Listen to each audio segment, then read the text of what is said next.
La dernière fois, c'était la sécurité. C'était sur la sécurité. Ah, j'ai une mémoire d'éléphant, moi. Ah, je vois ça. Alors, c'est pourquoi aujourd'hui? Et là, en Les l'occurrence... étrangers, il y en a trop. Faut les virer, faut les ramener chez eux. D'accord. Salut, c'est Nico. 30 ans au RSA. Bref, je suis comme tout le monde, sans pouvoir d'achat.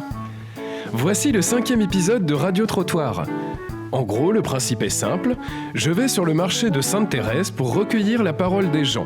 Et pour cette 5e chronique, j'ai posé une question sur la prise du Capitole. Bonjour, excusez-moi de vous déranger. Est-ce que vous croyez que je peux me permettre de vous poser une petite question? Allez-y. C'est une question qui concerne les événements qui se sont passés au Capitole aux États-Unis. Oui. Je voulais savoir qu'est-ce que vous en pensez. Je défends Trump, donc je ne dirai rien. Ok, d'accord. Et est-ce que vous pensez que ce sont des événements qui peuvent se passer en France? Tout à fait. Ouais. Ok, d'accord. Je pense. Oh, les États-Unis, j'en ai rien à foutre. Je voulais juste savoir qu'est-ce que vous en Non, pensez. moi, qu'on s'occupe de la France, les autres pays, j'en ai rien à glander. Qu'on s'occupe de la France, pourquoi on s'occupe des autres pays? Qu'on s'occupe d'abord de la France. On a assez de problèmes en France. Les présidents là-bas, ils peuvent se tuer, j'en ai rien à foutre. Même les autres pays. Qu'on s'occupe d'abord de la France. Et après, on peut parler. Et est-ce que vous pensez que c'est des événements qui ne peuvent pas arriver en France? Oh, on est loin. On n'est pas comme eux, on n'a pas autant de pouvoir qu'eux. Surtout ça.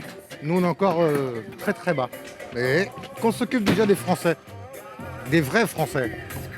Et après, on verra. Vous en pensez, je sais pas, c'est lamentable, c'est tout. C'est la cerise du gâteau du président Trump, quoi. Il a été jusqu'à la fin, quoi, jusqu'à sa connerie, ouais. Ça fait 4 ans que ça dure, et là, c'est la cerise du gâteau, je crois. C'est l'extrême, Voilà. c'est pas le problème. C'est la cerise du gâteau. Inciter des gens à investir un Sénat, enfin, une espèce de Sénat américain, c'est impensable, quoi, d'en arriver là, quoi. Voilà, c'est tout. Et est-ce que vous pensez que c'est des événements qui peuvent arriver en France? C'est une faille de la démocratie, sûrement. Oui. C'est une faille de la démocratie, mais bon, de la investir des lieux de la République, c'est pas normal, quoi. Il y a moyen de... Nous, on vote, il y a des élections, donc c'est là qu'il faut réagir, c'est là qu'il faut s'exprimer, quoi. C'est ça se trouve, c'est tous ceux qui sont investis, là, comme le Parlement américain, et ça se trouve, il n'y a pas un qui vote. C'est le problème, quoi. Bon, ils votent. Enfin, quoi que les Trumpistes, c'est ceux qui votent le plus, je crois. Vu les 75 millions de voix qu'il a eu, tout le monde vote, ça. C'est comme en France, ceux qui votent Le Pen, ils vont voter. Les vrais démocrates, ils vont pas voter, c'est ça qui est un peu dommage. Tu vois, dans les défilés, les Ku Klux Klan et tout ça, ça veut bien tout dire. Hein. C'est ça qui... Bon, j'espère qu'en France... moi, j'ai voté un jour à droite parce que je suis contre Le Pen. Je ferai tout le temps ça s'il faut le faire. J'ai voté Macron parce que je voulais pas que Le Pen passe, tu vois. Donc, il faut faire... Mais bon, la connerie humaine, elle est là, mais l'autre, il faut qu'il parte et puis c'est tout. Hein. C'était pas Obama? Ouais, c'est Obama, c'est vrai que c'est l'Amérique qui faisait la police internationale, on va dire, globale, on va dire. Mais si c'est pas les États-Unis, ce sera avec qui? Ça va être Poutine, ça va être les Chinois. Il faut mieux qu'on s'en fasse les États-Unis, quoi, qui fassent la police mondiale, on va dire. La Chine? Si c'est Poutine ou c'est la Chine, ça va être autre chose. Hein.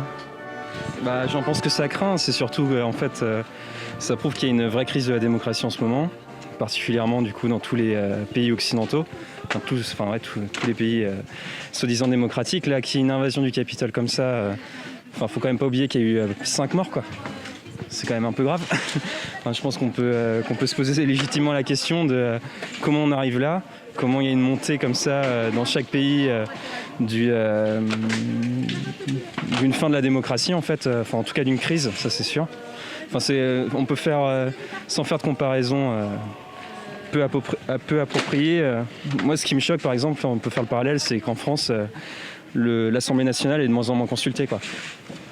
Donc aux États-Unis, on la prend d'assaut, mais en France, on l'oublie. Donc voilà, à voir. Mais dans tous les cas, c'est assez inquiétant comme environnement. Ouais. Pour moi, c'est pas normal, quoi. Ce sont des réactions. Maintenant, ce sont certainement des extrémistes, plus ou moins. Voilà. Mais je suis pas pour, hein. Je suis complètement contre. C'est tout ce que je peux vous dire. Puis personne ne respecte même voilà, l'histoire des démocraties, etc. On voit bien que tout est remis en question et qu'il y a des velléités individuelles qui supplantent les administrations ou les institutions historiquement en place. Voilà. Et en fait, là, au jour d'aujourd'hui, chacun n'a plus qu'un seul parti, le sien, au lieu d'avoir le parti de tous. On vit tous sur la même planète et je crois que le Covid nous l'a montré. Donc il serait un peu temps de se dire, on est différents, on ne pense pas pareil, mais on est là pour vivre ensemble et respecter les êtres humains, les animaux, tout le monde, et la planète et notre environnement. Voilà. Pardon, mais moi je mets un peu l'actualité en off. Alors je t'avoue que j'en ai juste vaguement... Voilà, je sais que ça s'est passé. J'en ai pas entendu grand-chose d'autre, donc j'ai pas grande opinion là-dessus. Moi je m'en fous un peu, je me dis que c'est juste une minorité qui est un peu folle et qui suit Trump, mais au final, ouais voilà. Non, non, sans commentaire, c'est irréaliste quand même, un peu quand même. Ouais. Le temps des cow-boys, c'est pas fini quoi, on se dit un peu quand même. Minorité, c'était combien en vrai ? Tu vois, ça a fait un buzz parce que voilà, ils sont allés au Capitole, mais en soi, ça représente quelle population, quelle partie de la population quoi ? C'était une centaine de personnes. Moi, ça me paraît ridicule. Tu vois, ils sont pas. Ah oui, c'est ce qui est passé avec Donald Trump, machin. Moi, je pense que c'est l'ignorance totale et c'est la fin du monde. Il ne faut pas suivre les Américains. C'est de la merde qui pue dans ce monde-là. C'est pas parce qu'ils ont sauvé la France, c'est de la merde. Les Américains, c'est de la merde, c'est de la merde, c'est de la merde. Passe ça à la radio. Et juste juste pour savoir, est-ce que vous pensez que ça peut arriver en France ? Non, en France, on peut pas avoir ça parce que nous, on a le savoir-faire, le savoir-vivre. La France, c'est le meilleur pays du monde. On accepte, voilà, le taux d'immigration le plus élevé, mais on vit ensemble. Il y a le respect, il n'y a pas de racisme en France, il n'y a rien. Et vive la France. Je déteste les États-Unis. Bonjour à ma soeur qui vit à New York. Content de cette petite session, je ne m'étais pas trompé sur mes prédictions. J'ai appris qu'il y avait une crise de la démocratie. M'aurait-on menti ? Il faut que je vous laisse. Je vais troquer mon chien avec un éléphant. Car un éléphant, ça trompe énormément. C'était Nico pour Radio Rackham.